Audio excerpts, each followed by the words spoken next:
తండ్రి స్తోత్రము, ప్రభువా స్తోత్రము.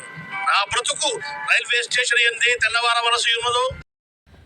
Hi friends, welcome to opinion.com. Fake ఎజెండాతో వచ్చిన పాస్టర్స్ని దేవుడు ఎప్పుడూ వదిలిపెట్టాడు. వాళ్ళకి చేరవలసిన చోటనే వదిలేస్తాడనమాట. అభినయ్ దర్శన్ ఇతను పాడేరులో క్రియేట్ చేసిన డ్రామా ఇవన్నీ చూస్తుంటే, ఈ డ్రామా తర్వాత అతని గురించి గతంలో జరిగిన డీటెయిల్స్ అన్ని బయటకు వస్తున్నాయి. కాయనికి రెండు వైపులో ఉంటుంది, ఒకవైపు ఇంతవరకు చూశారు, రెండో వైపు మేము చూపించబోతున్నాం. దీన్ని బట్టి చూస్తే అతను పక్కా ప్లాన్తో, పక్కా స్క్రిప్ట్తో పాడేరులో ఎంటర్ అయ్యాడని అర్థమవుతుంది. మీరు బిజినెస్ మ్యాన్ సినిమా చూసే ఉంటారు. ఆ సినిమాలో ముంబైలో బాయ్స్ ఎవరు లేరు, ముంబైలో బాయ్ అనేవాడే లేడు. కానీ బాయ్ అవ్వడానికి, ముంబైని ఏలడానికి సూర్య బాయ్ ముంబైకి ఎంటర్ అయ్యాడు.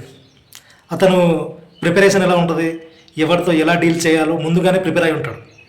అలాగే ఈ అభినయ్ దర్శన్ అనే వ్యక్తి కూడా మంచి స్క్రిప్ట్ రాశాడు. అతని స్క్రిప్ట్ ప్రకారం ఎలా జరగాలంటే, అతను ఒక ఏరియా ఎంచుకున్నాడు. ఆ ఏరియా ఎలాంటిదంటే ట్రైబల్ ఏరియా. పొలిటికల్గాను, రిలీజియస్ పరంగా గాను చాలా సెన్సిటివ్ ఏరియా. ఇక్కడ ధనవంతులు ఉంటారు, పేదవాళ్ళు ఉంటారు, చదువుకున్న వాళ్ళు ఉంటారు, చదువుకోని వాళ్ళు కూడా ఉంటారు, పల్లెటూర్లు ఉంటాయి. వీళ్ళందరినీ ఎలా డీల్ చేయాలో ముందుగానే ప్రిపేర్ అయ్యాడు. ఇక్కడికి వచ్చిన తర్వాత ఆ బ్యాక్గ్రౌండ్ ఎలా ఉందంటే, అతను తిరుగుతున్నాడు, ఊరు తిరుగుతున్నాడు, మత ప్రచారాలు చేస్తున్నాడు. అతను ఒక పార్టీని కూడా పెట్టుకున్నాడు, ఆ ఎజెండాతో ప్రచారాలు చేస్తున్నాడు. తిరుగుతున్నాడు. ఎప్పటికీ అటెన్షన్ రావట్లేదు అతని మీద. సో ఒక ఫేక్ డ్రామాని క్రియేట్ చేయాలనుకున్నాడు. ఫర్ సపోజ్ ఇదే వర్కౌట్ అయి ఉంటే, అతను కాల్ చేసిన ప్రకారం ఆ రికార్డింగ్స్ మీరు వినే ఉంటారు. మళ్ళీ కావాలంటే ఇక్కడ పెడతాను. ఉండిగడ్డ దాటిన తర్వాత ఇంకొంచెం ముందుకు వస్తే క్రేన్ తో కొండను దోయిన మట్టి కనపడింది. ఆ మట్టి కాడి నుంచి ఇంకొంచెం ముందుకు వస్తే లెఫ్ట్ సైడ్ మట్టి రోడ్డు కనపడింది లోపలికి. ఆ మట్టి రోడ్డు లోపలికి వెళ్ళండి. ఈ లోపల మేము వస్తాం. కారు దూరం ఆగిద్ది. తర్వాత ఇంకా నేను వచ్చి మీకు ఒక 2 నిమిషాలు ట్రైనింగ్ ఇస్తా. ఎట్ట చేయాలా ఏందనేది చూద్దాం. బీరు బాటిల్ ఏమన్నా ఉంటే ఒక 2-3 ఎత్తుకండి, ఎందుకంటే పొడవాలి కదా. వాసు మెసేజ్ చూస్తున్నావా లేదా నాకు అర్థంగా అట్లా చూసి మరి రిప్లై వాన పడుతుంది. వాన పడితే మనకు ప్లస్ అంటే బైక్ వాళ్ళు నడిచే వాళ్ళు ఎవరు రారు కాబట్టి కంటెంట్ చేసుకొని మనం హ్యాపీగా అయిపోవచ్చు.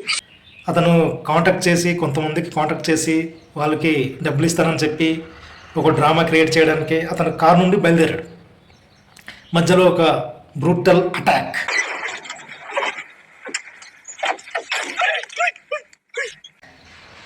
గుడ్డుతో కొట్టారు, తరిమేరు, ఒక అడవిలో లాక్కెళ్ళిపోయారు, కొట్టేశారు. అతను చెప్పిన ప్రకారం చివరికి జై శ్రీరామ్ అని చెప్పేసి కొట్టేసి వెళ్ళిపోయారు. అక్కడ అలాగే వెళ్తున్న వాళ్ళు చూసి అతన్ని మోసుకుంటూ హాస్పిటల్కి వెళ్తున్నప్పుడు ఆడపిల్లలు, క్రైస్తవ మతంలో చేరిన ఆడపిల్లలందరూ ఏడుస్తున్నారు. హాస్పిటల్లో గందరగోళం అవుతుంది. బయటన మీడియా వచ్చేస్తున్నారు, చాలామంది బాధపడుతున్నారు. ఇవన్నీ జరుగుతాయి. 2-3 సంవత్సరాలు కష్టపడితే కానీ రాని ఫేమ్ అంతా ఈ ఇన్సిడెంట్తో జరిగిపోద్ది. చూసారా అతని ప్లాన్ ఎలా ఉందో, ఎవరెవరిని రెచ్చగొట్టాలని చూసారో, అతని ఇంటెన్షన్ ఏంటో మీకు ఇప్పటికే అర్థమై ఉంటుంది.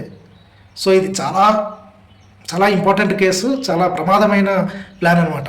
పోలీసులు కనుక పోలీసులు కనుక వెంటనే 24 గంటల్లో ఈ కేసుని ఒక కొలిక్కి తీసుకురాకుండా కనుక ఉండుంటే పరిస్థితులు ఇంకోలా ఉండే అనమాట.